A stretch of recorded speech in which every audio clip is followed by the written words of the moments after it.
Então vamos lá, vamos continuar. Quem se considera bom demais para ficar zangado acaba com o relacionamento. Então nós vamos falar de equilíbrio, amor e vingança. Então ele fala, se alguém maltrata a gente tem a necessidade de desforrar.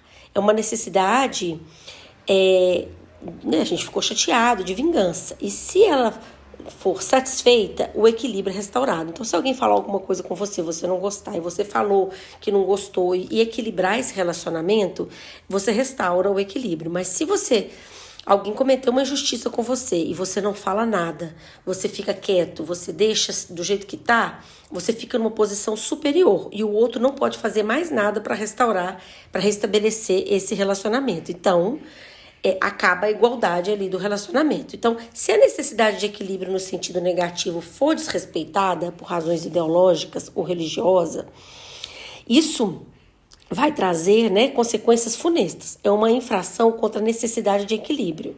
Se eu exijo do outro algo como uma reparação, o relacionamento pode voltar a ficar em ordem. Então, eu preciso, portanto, pagar na mesma moeda ou exigir algo difícil. Entretanto, se o relacionamento deve ser mantido, a minha atitude deve ser um pouco mais misericordiosa do que a do outro. Por amor, eu dou um pouco mais do que recebi. Quando justiçado, eu dou um pouco menos. Então, Bert Hellinger fala que a gente precisa equilibrar as nossas relações. Então, quando alguém faz algo de bom, a gente dá um pouquinho mais para que a relação possa crescer.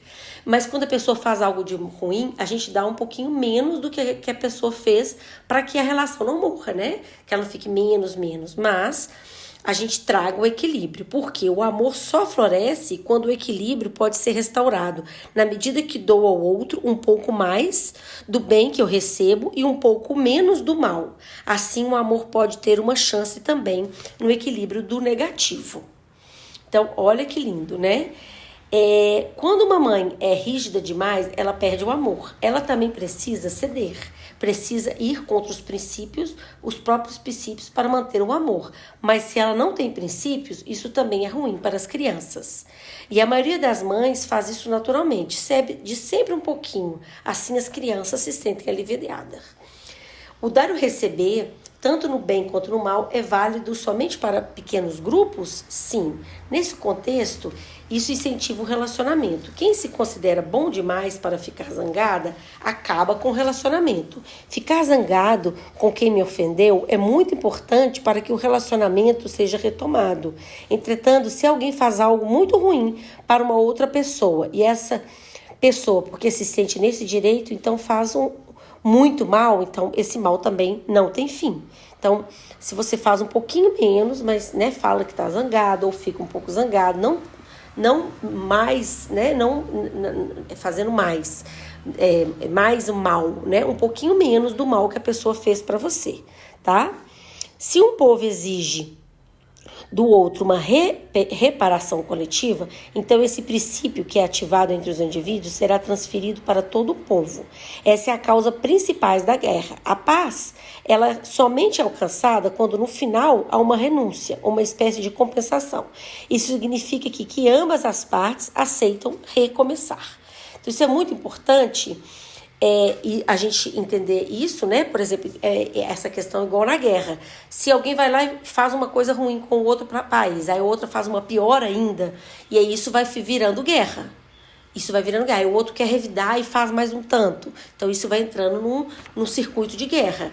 Então tem limites para compensação, Então, quando a paz começa, ela alcança quando há uma renúncia, uma espécie de compensação, Aí ambas partes resolvem recomeçar. Quando a outra faz para a outra um pouquinho menos, Aí ela vai diminuir aquilo ali e a paz vai poder recomeçar. Então ele está falando desses limites da compensação aí, de você, no mal você precisa equilibrar, mas não mais do que o mal que a pessoa fez para você, um pouquinho menos, para que exista esse equilíbrio.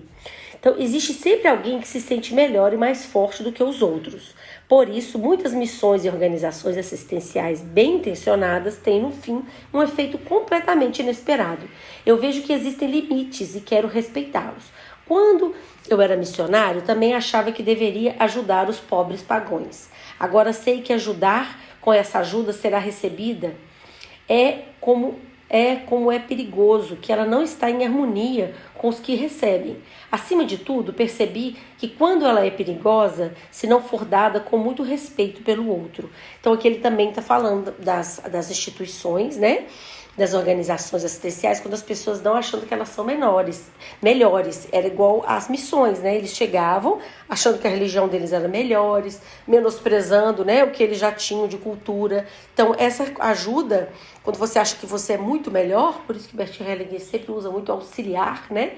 Porque você fica igual, porque você fala ajudar e achando que você é melhor, os pobres pagões, essa ajuda ela não é recebida, porque ela é uma ajuda que não é respeitosa, né? Que a gente precisa fazer essa ajuda com muito respeito pelo outro, tá? E no sentido de respeitar o fato de que cada um está emaranhado em uma determinada forma. Pode-se dizer também que cada pessoa está a serviço do seu modo.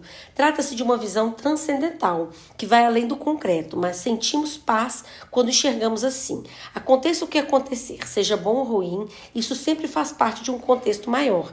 Assim possamos aceitar tanto o bem quanto o mal, sem interferir. E é lindo isso, porque Bert Hellinger está falando desse ajudar, respeitando o outro, né? Sabendo que ele pode estar sempre a serviço de algo maior, que isso não faz dele melhor ou pior do que o outro. Ele sempre trazendo o amor e o equilíbrio nessas relações, né? Porque não se trata somente de não querer modificar o mundo, mas de aceitá-lo como ele é, com amor. Então, esse era o movimento de Bert Hellinger. Ele não queria mudar o mundo.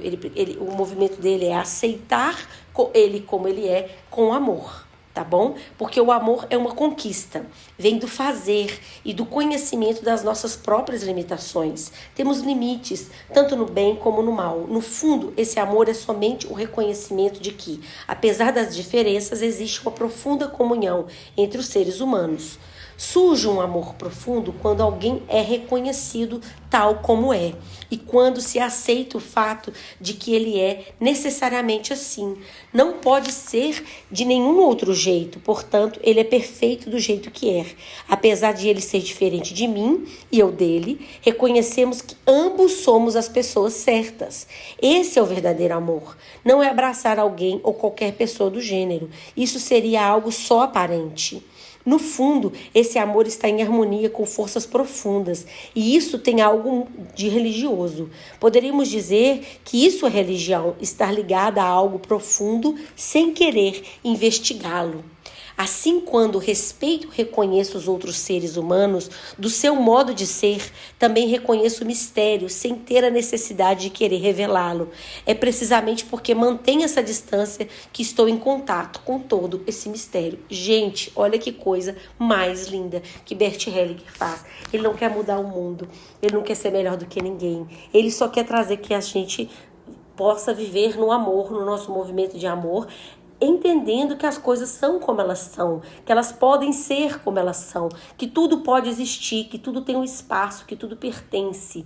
Isso é a nossa maior liberdade, é nesse lugar que reside a nossa liberdade, é nesse lugar que a vida pode acontecer e é nesse lugar que o fluxo de vida pode ser liberado. Gente, isso é muito lindo. Então vamos lá, continuando, quem está em harmonia não luta. Olha que lindo isso. Vamos lá. A predestinação. O Senhor diz que a consciência depende do grupo que pertenço. Entretanto, existem situações em que devo confiar em mim mesma.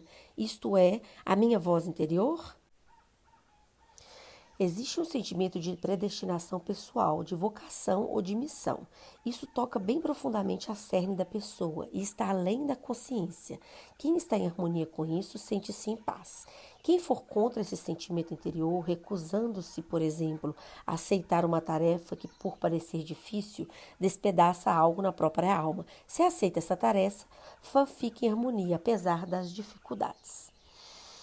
Isso não tem nada a ver com outras pessoas. Bert Hellinger fala, não. Quem age em harmonia, mesmo que seja contra os outros, dizem, está bem consigo mesmo. Aqui é ação independente do consentimento dos outros. Muitas pessoas, aí ela vai falar, né? Sentem uma profunda necessidade de ficar em harmonia, de aceitar a si mesmo, e seja lá como queira chamar isso. No entanto, isso é ao mesmo tempo uma coisa mais difícil do mundo. Aí ele vai falar, isso eu não sei. é um caminho que se apresenta no decorrer da vida. Não é algo que se possa exercitar, aspirar, nem alcançar através de uma meditação. Isso está além disso, mas faz sentido, cada um de nós está muitos momentos em contato com isso.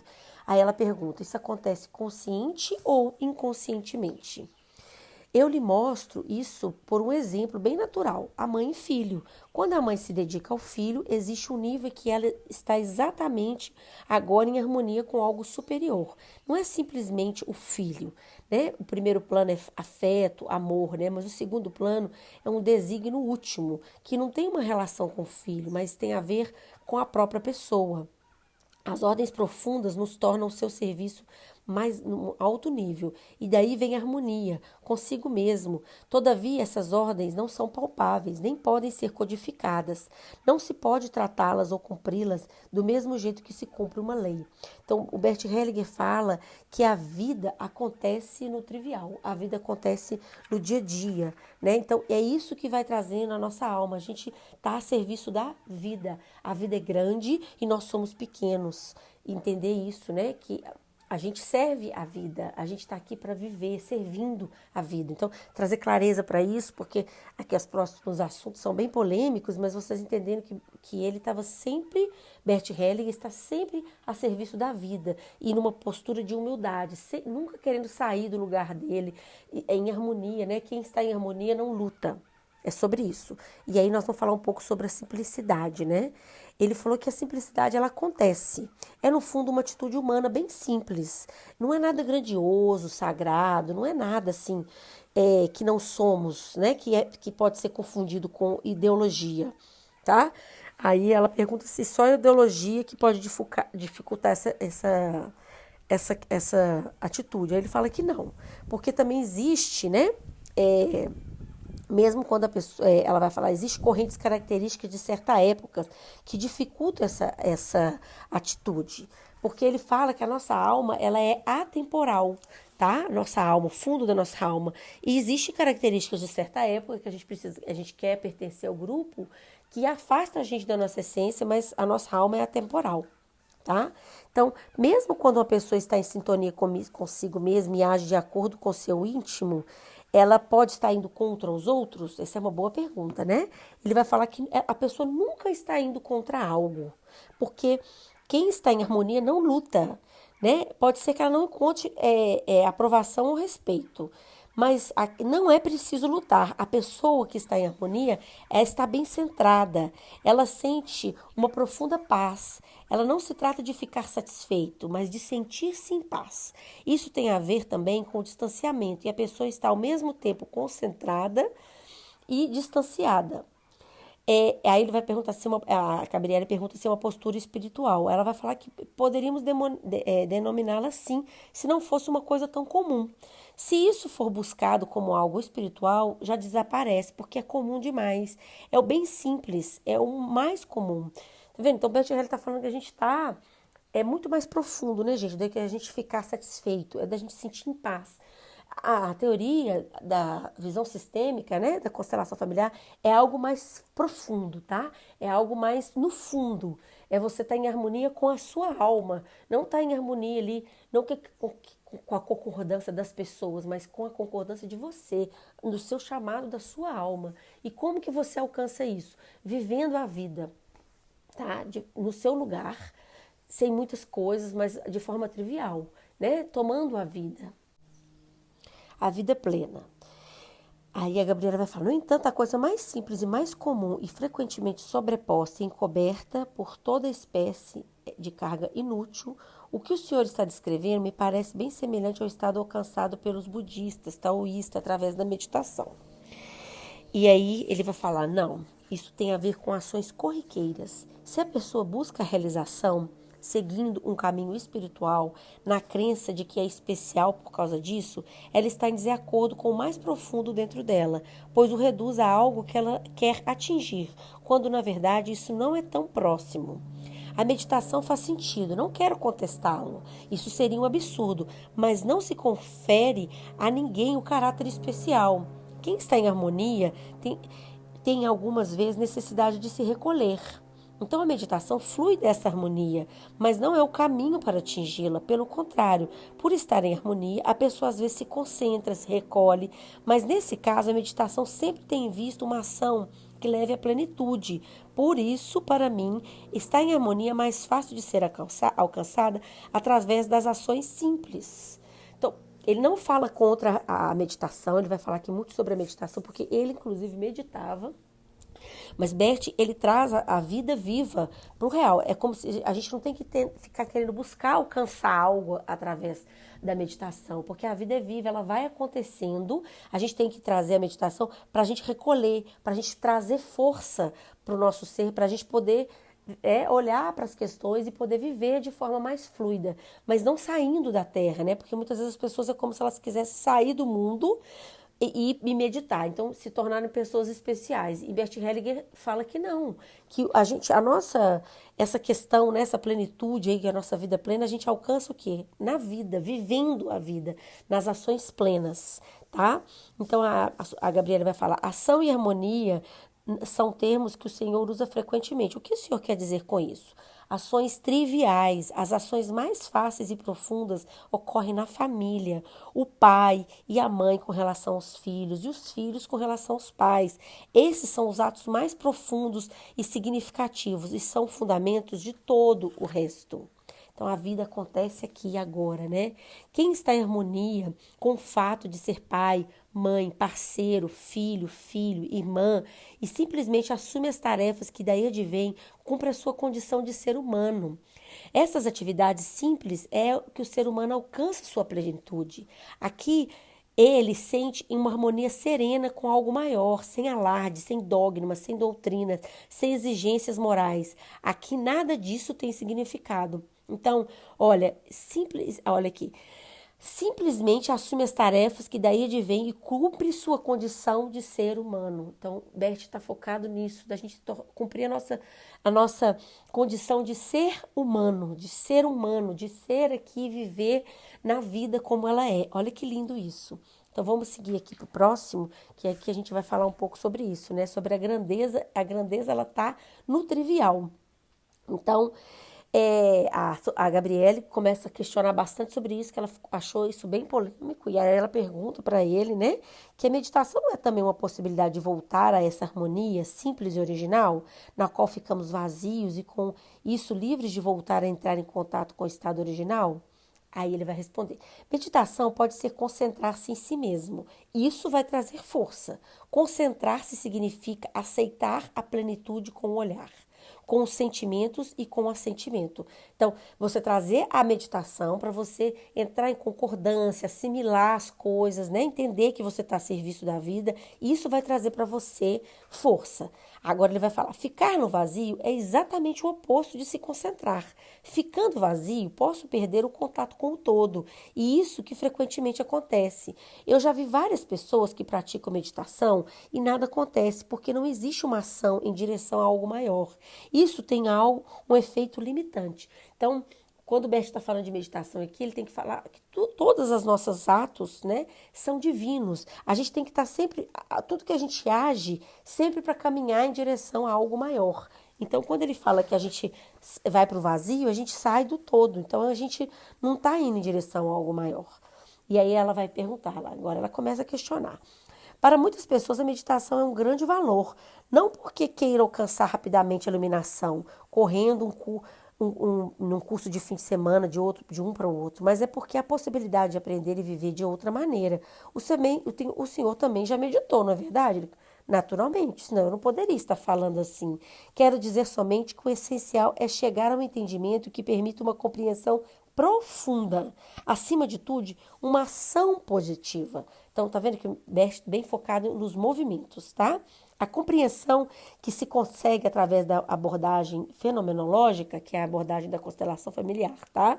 Não é possível através da meditação. Aí eu vou explicar para vocês por quê. Porque a fenomenologia acontece através de fatos. Fatos que acontecem onde? No movimento da vida viva, tá? Então, a constelação, ela até depois pode trazer um recolhimento para você assimilar tudo isso, mas o movimento fenomenológico, ele acontece onde? Nos movimentos, tá bom? Por isso que ele está falando aqui. Aí ela vai falar, essa é uma afirmação ousada? Só posso chegar a essa compreensão através do envolvimento, quando me entrego ao curso de ação que leva à satisfação. Só chego à harmonia quando faço algo trivial. Muitas pessoas que meditam se afastam dessa ação, querem alguma coisa, uma iluminação, mas isso não tem nenhuma ligação com o cotidiano. Quando alguém se entrega à meditação, eu me pergunto, de que essa pessoa de fato precisa? Porque ele está falando aqui, será que essas pessoas estão meditando para se afastar do mundo, para se afastar das ações, para se afastar dos problemas? Por isso que ele pergunta isso, tá, gente? Às vezes eu preciso me sentar e me recolher. Normalmente acontece de algumas horas depois de eu ter que confrontar com alguma coisa difícil, que me exige toda a minha força ou toda a minha coragem. Reúno forças através da meditação. A meditação é como uma premonição. Se não tenho esse pressentimento, não medito. Quando preciso de força, e o meu impulso para meditar é irresistível. Eu não quero levantar objeções e outros aspectos. Longe de mim essa ideia. Quando se observa alguém que pratica meditação, nota-se que muitos lucraram com isso, mas também vejo que para outros não surtiu nenhum efeito especial. Eles não se tornaram mais capazes de amar, não ficaram mais indulgentes nem mais sábios. Eles simplesmente ficaram sentados. Então, nesse caso, tenho as minhas reservas e sempre me pergunto qual o real sentido disso, não só para meditação. Tá, gente? Ele só fazia coisas que impulsionavam ele para algo maior, só movimentos pro mais, tá? Ele era muito focado nisso. E às vezes a pessoa quer meditar só para ficar ali um tempo parada, né? E isso não vai impulsionar a pessoa pro mais, tá bom? A meditação não é uma panaceia universal. Não é um substituto para a ação, não é um meio de fugir dos problemas. É essa a sua opinião? Exatamente. Na tradição budista, muita gente passa um tempo no mosteiro meditando. Vejo isso mais como uma espécie de escola do que modo de viver. Aprende-se algo para ser aplicado quando necessário. Isso eu acho bom.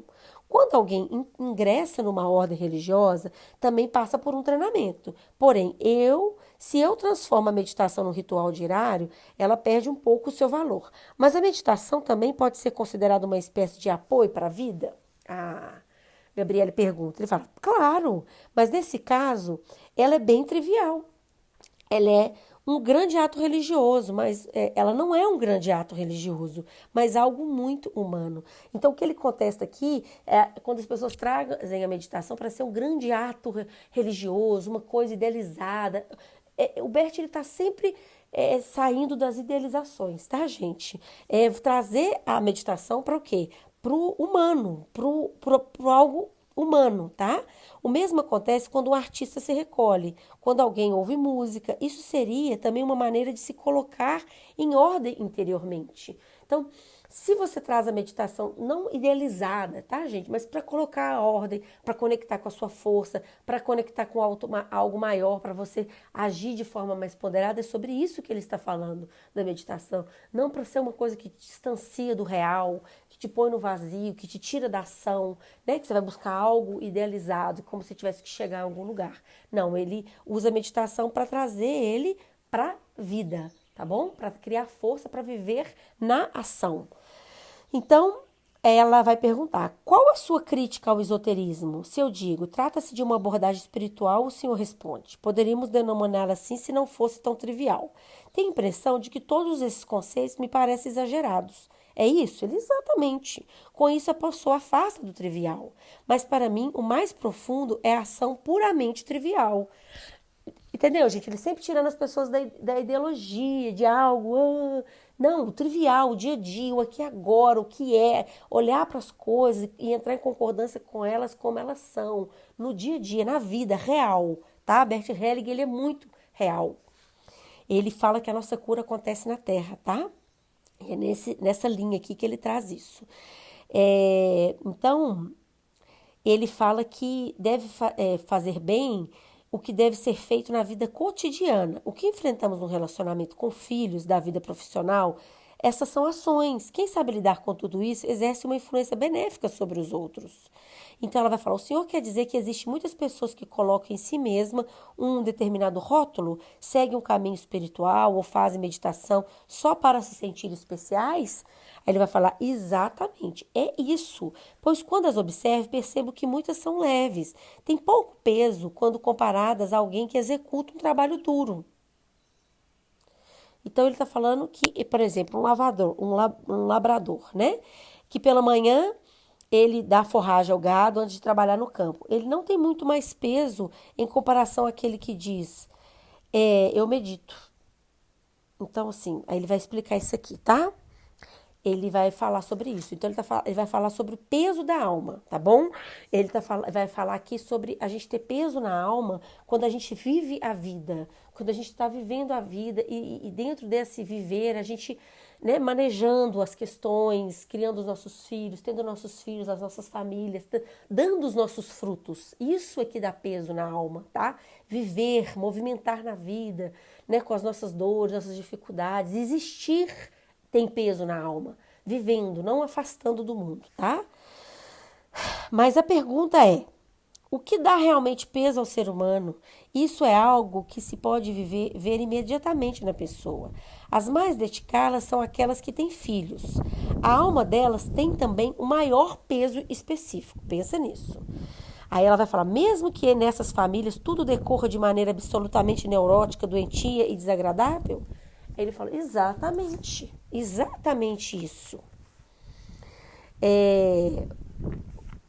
Mas o simples fato de terem crianças, de as aceitarem, de tentarem fazer algo positivo, isso tem grandeza. Então, ele conta aqui a história, né, de uma família que tinha muitos filhos, que não cabia todas as crianças na casa, umas dormiam fora. Isso trazia muita força, tá? Para essas crianças, assim, administrar aquela pobreza, né?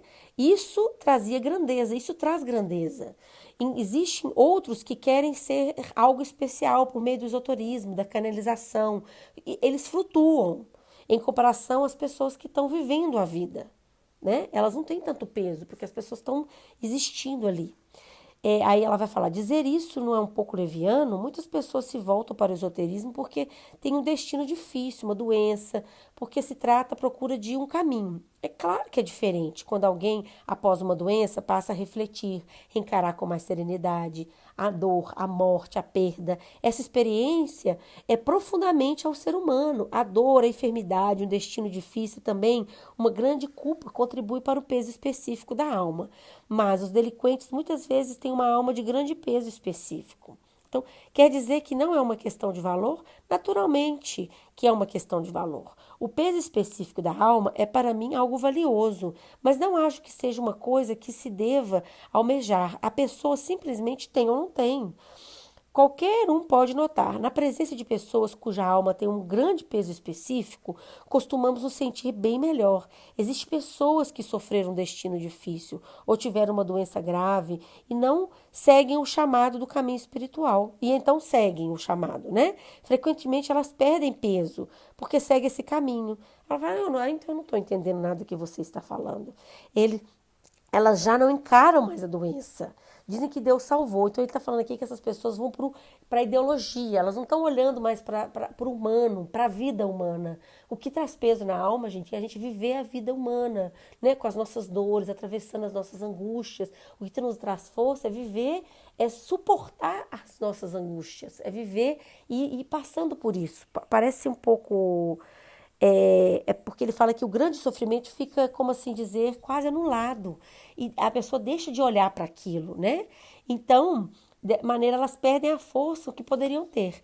Então, o que o Senhor quer dizer, afirma, o peso específico da alma, da força, força para quê? Se alguém diz, ele vai responder, depois dessa doença, passei a ter fé em Deus? Ao meu ver, a doença foi em vão. Essa pessoa segue um caminho no qual já não encara a gravidade do que aconteceu, afasta, idealiza, entendeu? A enfermidade, o risco, a proximidade da morte já não estão presentes. Em vez disso, ela tem agora uma imagem de Deus que salvou, ou agradece a Nossa Senhora. Pode-se notar que isso lhe rouba a força. Eu não estou questionando a fé. Não tem nada a ver com Deus, com Maria. Eu vejo o efeito que isso tem quando alguém fala assim, de Deus, de outras pessoas, tendem a se afastar. Isso não é algo que eu observei em pessoas que escolheram o esoterismo e nem tanto o caminho espiritual. Então, aí ele vai falar, espiritual ou esotérico? A Gabriela vai perguntar. Para o Senhor, existe diferença entre os dois? Ele vai falar, sim. O espiritual, para mim, é algo positivo. Está relacionado com sabedoria espiritual. Ela expande, ela inclui. Ela traz para algo maior. Ela abre a consciência. Ela não faz a pessoa ser melhor. Né? É isso que Bert Hellinger fala. Ele não fala que as pessoas mais espirituais elas são melhores, mais evoluídas, no caso. Elas só têm uma expansão maior de consciência, elas têm mais clareza. Isso não faz elas melhores, faz elas terem mais clareza, ver mais ampliado. Né? Agora, o esotérico não. Ele exclui. Né? A pessoa se dedica ao espiritual e não se sente superior. Já o adepto do esoterismo, em geral, sim. Isso se deve ao conceito de que faz do esotérico quererem desvender algo para poder tê-lo em mãos. Querem ter conhecimentos secretos que os destaquem dos demais, mas por estar ocupados com isso, perdem o contato com o curso normal da vida diária. Porque no esoterismo eles falam que eles querem evoluir, né? Eu sou mais evoluída do que você, né? Eu tenho mais habilidades espirituais do que você. Então, coloca as pessoas num lugar de superioridade e isso faz com que elas, gente, percam o contato com o curso normal da vida diária, tá? É um assunto que eu gosto muito de falar, né? Porque eu tenho uma formação de yoga e é uma coisa que a gente vê muito isso, assim. As pessoas confundem esse espiritual, que é uma expansão de consciência, de olhar para algo maior, né? Que é o fundamento, é isso. Mas aí as pessoas vão para o esotérico, vão para que elas querem ser mais especiais, elas querem ser melhores, elas querem sobrepor, elas querem afastar do mundo para poder se sentirem especiais e melhor do que os outros, né? E é isso que Bert Hellinger fala, tá bom? Então ela vai falar, então para o Senhor o esotérico é negativo. Quando faz que a pessoa perca o contato com o terreno e o cotidiano? É. A pessoa às vezes se nega a fazer o mais imediato. Existe o exemplo de um famoso professor que escreveu muitos livros espiritualistas. Ele tinha um filho ilegítimo, com o qual nunca se preocupou. O que significa todos os seus livros quando se observa isso mais atentamente?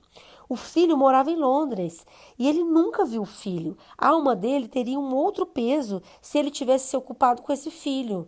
Isso é um caso extremo. Então não adianta, o cara tá ali, é isso que o Bert Hellinger está falando, né? Ele tá ali totalmente preocupado com os livros espiritualistas ali, trazendo para aquele monte de gente, mas isso não trouxe tanto peso para a alma dele se ele tivesse ido cuidar do filho dele, conhecer o filho dele, né? Seguido o caminho dele. É sobre isso. Entende, gente? Acho que tomara que vocês estejam entendendo. Se não tiverem, vocês perguntam. Então, eis outro exemplo. Uma conhecida minha traduziu um livro de um famoso mestre. Ele morava na Turquia. E lá passaram a se dedicar ao esoterismo. Pouco tempo antes, ele abandonou a mulher e a filha e nunca mais se preocupou com elas. O que significa que todo esse caminho esotérico, se ele deixou para trás a esposa e a filha, para seguir o quê? O que significa esse caminho esotérico? É isso que Bert Hellinger diz, tá? E aí ela vai falar assim, o comentário da Gabriela, o senhor é tão rigoroso. Ele fala, eu sou mesmo. Para mim isso é demais. Buda fez a mesma coisa, abandonou a mulher e o filho para seguir o caminho espiritual. Talvez se tratasse aqui de uma vocação extraordinária, mas ainda assim sou muito cauteloso. Por outro lado, nesses caminhos existe também algo que atua de maneira abençoada. Falar de Buda de uma forma tão limitante é arrogância. Ele naturalmente desencadeou um movimento gigantesco, que teve efeitos muito bons, mas vejo também que ele teve uma origem bem peculiar. Deixar uma pessoa é diferente de abandoná-la, não é mesmo? Tudo bem, a Gabriela pergunta, ele vai falar, tudo bem, mas as pessoas que fazem isso normalmente não alegam que agiram dessa forma porque são especiais. Dizem, sou um pobre pecador. Entretanto, se alguém diz que vai seguir o caminho especial e eu vejo que começou essa jornada em circunstâncias como essas, então eu me pergunto, o que realmente está acontecendo ali? Então, é forte, né, gente? Ele é forte, ele não tá vindo contra Buda, tá, gente? Tá falando que ele fez um movimento muito grande, mas que a gente precisa ver o que realmente está acontecendo, porque muitas pessoas largam tudo, largam suas famílias, largam tudo, né, seus filhos, para seguir um caminho especial. para serem especiais, algo excepcional. Isso é esotérico, tá? O que Bert Hellinger fala é sobre o caminho espiritual, é o caminho da vida, do trivial, da vida do dia a dia, aquilo que traz força para a alma.